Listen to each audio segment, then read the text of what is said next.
بسم الله الرحمن الرحيم. طه موسى يحييكم قناته تعليم الشؤون الجلدية. طه موسى، معلومة صغيرة عن الركبة. طبعا يا اخوانا، دي ركبة المكن كده وضعها الطبيعي. ما ينفعش الركبة تكون داخلة على الآخر كده. لو كده بفك المسمار ده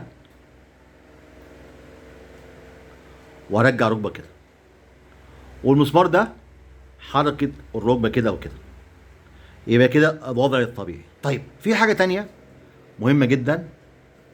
في مسمار جوه اهو، ادي كمالة الركبة، دي كمالة الركبة. في سوستة هنا اهي. هل الجزء دوت، يا رب يكون الصورة واضحة، الجزء ده اهو، ده مع المسمار ده كده، ده بيرفع، ده اللي بيرفع الركبة. هل ده مع ده؟ لو مش مع ده لازم احركه قدام او ورا لحد ما يوصل بالشكل دوت اهو. امال ازاي الركبة هتشتغل؟ اهو اهو كده الركبة تشتغل اهو. فمهم جدا، هل ده مع ده؟ يا رب يكون واضح، يا رب يكون واضح. معلش اعذروني في التصوير. ها، ادي الوضع الطبيعي بتاع الركبه بالشكل ده.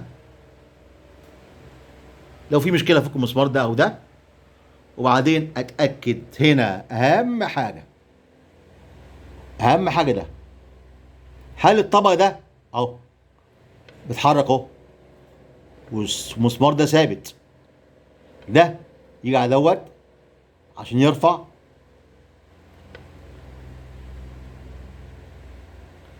انا بعتذر لكم عشان التصوير، معلش. هم. يا رب يكون واضح اهو. هل ده مع ده؟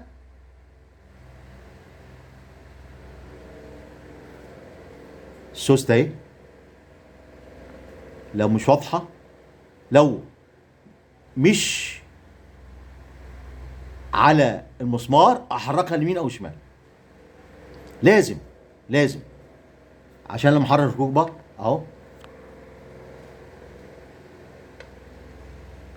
يا رب يكون سامحوني على التصوير والاستعجال، كانت معلومه لاستاذه محتاجه تعرف. والى اللقاء فيديو اخر.